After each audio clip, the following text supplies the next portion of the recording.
আরে তোকে কি অবস্থা? এই যে ফার্স্ট ক্লাস হইলো, তোকে বেগিনের লগে কোনো পরিচয় হয়? যে আর নাম কই, আর নাম হচ্ছে ওমরেলা সাইমন। আই হচ্ছে গিয়া নোয়াখালী তো নাইছে। আমার নাম রিফাত, আমার বাড়ি রংপুরে। মুই হামজা, মুগবাড়ি বরিশাল। আমার বাসা ঢাকা দোহারে। আমি আশুলিয়া মির্জানগর। আমি যেখানে তোরা পড়তে এসেছি সাভারে। এই যে আঙ্গো ক্লাসের মধ্যে আরো 3-4 হলো আসিল না, এখন কোন এখন কে আইলো? তোর বাসা কই? পুরান ঢাকা। তোর বাসা? আমার বাসা দোহার। তোর বাসা কই? আমার বাসা কেরানীগঞ্জ। আমি রাজশাহী থেকে এসেছি। আমার রাজশাহী সেমিস্টার ব্রেক আমি এসেছি। আমার হলো সিলচারি, হ্যাঁ। অবশ্যই।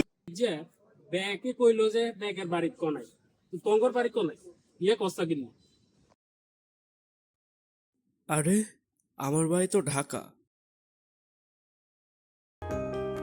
ঢাকা শুধু একটা শহর না, ঢাকা একটা জেলা। আর ঢাকা জেলার সব মানুষই এক কথায় ঢাকাইয়া।